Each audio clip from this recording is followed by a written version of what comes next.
सामने आ जाओ, समझौता कर ले। कमी क्या है बताओ, क्या मांग रहा था? ये डंडा मारा है, इसको क्यों अगर चार्जशीट लगानी तो क्यों पीट रहे हो उसको? प्राइवेट गाड़ी इसको क्यों मारना चालू कर दिया इसको। अगर ना जेब में पैसे नहीं ला तो कैसे काम चलेगा? ये हमसे शॉकिंग कह रहे थे। नहीं बिल्कुल है, बिल्कुल सही है, मेरा बता पूरी तरीके से क्या कार्रवाई की लोगों ने? अरे जब ये मौके पर नहीं है, ये बाहर है, आप वादी को या फिर बनाते चले जा रहे हो लगातार चौथे मुकदमे में आप अरे मौके पे आप पूरे गांव की मैं गवाही करा दूंगा कि ये नहीं था, सब बोल रहे हैं। सबसे ऊपर इसी का नाम है।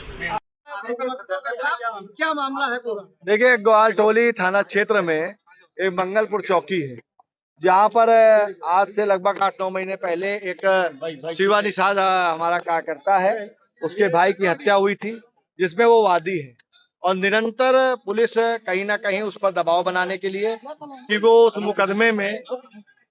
मुकदमे में अपना पक्ष जिस मजबूती के साथ लड़ रहा है वो न लड़े, किस तरीके से मुकदमा कमजोर हो जाए।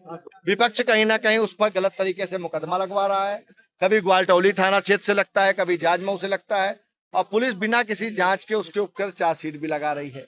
जो मुकदमा 308 का था उस पर 307 की चार्जशीट लग रही है, और कहीं ना कहीं जब वो घटना पे भी नहीं था, कहीं बाहर था, जिसका उसके पास प्रमाण है, उसके बावजूद भी दरोगा या विवेचक उसके खिलाफ चार्जशीट लगा रहा है, जिसको लेकर के आज जो चौकी में मुझे जानकारी मिली कि 12 बजे उसको उठा ले गए, और रात में 8-9 बजे जब उसके घर वाले ढूंढते हुए यहाँ आए हैं, तब पाया है कि उसको पीटा भी गया है, उसको मारा भी गया है, और रात में उसको, जैसा कि उसका कहना है कि और भी वो तो कह रहा है कि मुझे 3rd डिग्री की भी बात की जा रही थी, 50,000 रुपए भी मंगाए जा रहे थे, लेकिन बहुत सी चीजें जांच का विषय है, वो जांच होगी।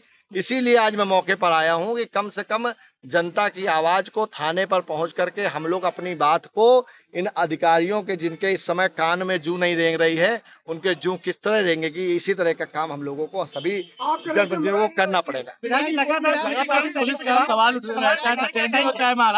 देखिए, इनाम है, पुलिस आरोप लगा रही है कि जिसको विधायक जी चुरा लिया 25,000 का इनाम भी है। देखिए, ये तो हो सकता है भी हमारे आने के बाद उसका चालान काट दिया, अब हमारे आने के बाद उसका इनाम भी खोल देंगे, और हो सकता है हम अगर चले गए तो उसका इनकाउंटर न कर दें, ये भी इनको देखना पड़ेगा। ये सब एक जांच का विषय है। ये बड़ी बात नहीं है कि आपको अपनी सरकार में 3 घंटे से ज्यादा थाने में हो गए हैं और अधिकारी अभी तक नहीं। देखिए, ये और आपकी बात ऐसा नहीं है, सरकार का विषय नहीं है, ये एक तंत्र है, ये भ्रष्टाचारी अधिकारियों का एक तंत्र है, जिसको तोड़ना जनता की, हम सब की जिम्मेदारी है। मैं पहले एक जनप्रतिनिधि हूँ, मैं जनता का सेवक हूँ, और जनता की लड़ाई के लिए मुझे थाने तो छोड़िए, जहाँ तक भी जाना पड़ेगा मैं जाऊंगा। अभी तक आपकी मांगे पूरी नहीं हुई, आगे क्या करेंगे आप?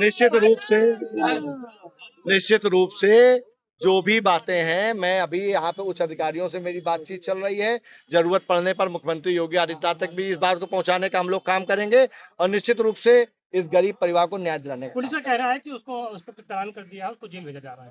किसको? देखिए, उसके जब मैं आया हूं तो चालान कट चुका था, ये एक सच्चाई है, लेकिन काटा तब गया है जब इनको पता चल गया कि मैं आने वाला हूं। ये एक बहुत बड़ी साजिश है, एक बहुत बड़ा षड्यंत्र है। एक गरीब नौजवान को जो गांव में बैठ करके लोगों को पढ़ाने का काम करता है, आज उसको इन लोगों ने अपराधी बना देने का काम कर दिया है। ये एक काला सच है, जिसको मैं आप लोगों के सामने बताना चाहता हूँ। धारा 307 IPC में वांछित अभियुक्त और इनामी गिरफ्तार हुआ है, और उसी के संबंध में वो आए हुए हैं, और उनका कहना है कि इसके विरुद्ध पर्याप्त साक्ष्य नहीं है, तो उनको पूरी बात अवगत कराई जा रही है, और जो भी विधिक प्रक्रिया है उसको सर लगातार पुलिस की कार्यशैली पर सवाल उठ रहे हैं, क्या कहेंगे उसको? निश्चित रूप से जो भी है पारदर्शिता के साथ, पर्याप्त साक्ष्य के साथ और मजबूती के साथ कार्रवाई की जाती है। किसी निर्दोष के विरुद्ध किसी भी प्रकार की कोई कार्रवाई नहीं होगी। अभी पूरे घटनाक्रम में पुलिस का क्या फैसला है? शिक्षक है, ऐसे में उसके ऊपर दबाव था, और 6 महीने से उसकी FIR निकाली जा रही थी, CDR निकाली जा रही थी। उसका कहना है कि मेरा आधार ही नहीं है, तो ऐसे में इसको किस एंगल पर देंगे? वो जो भी एप्लीकेशन देंगे उसकी ACP रैंक के अधिकारी से उसकी जाँच करा ली जाएगी, जो भी तथ्य पाए जाएंगे उसके अनुरूप कार्रवाई। सर फिलहाल अभी क्या फैसला लिया गया है इस पूरे प्रकरण पर? इस पूरे प्रकरण पर जो है, जो भी अभियुक्त गिरफ्तार हुआ है उस पर विधिक कार्रवाई होगी। सर 4 घंटे से विधायक अपने साथ में थे, तो क्या उनके उनको कुछ- पता नहीं कानून के उनके- विषय में क्या है? उनके जो क्वेश्चन हैं, क्वेरीज हैं, उनको दूर किया जाएगा और निश्चित रूप से उनको बताया जाएगा, जो भी चीज़ें हैं उनके संज्ञान में लाई जाएगी। जो पकड़ा गया सर उसको जेल भेजेगी। कार्रवाई से जोड़ा जाएगा, विधायक खुद बोल रहे हैं। जो भी निष्पक्षता है, पारदर्शिता है, पर्याप्त साक्ष्य है, विवेचनात्मक वैज्ञानिक विवेचना है, उसके अनुरूप कार्रवाई। सर पकड़ा गया उसको जेल भेजा जाए। ठीक। जो व्यक्ति पकड़ा गया है उसके लिए क्या उसको जेल भेजा जा रहा है या क्या? बोल दिया।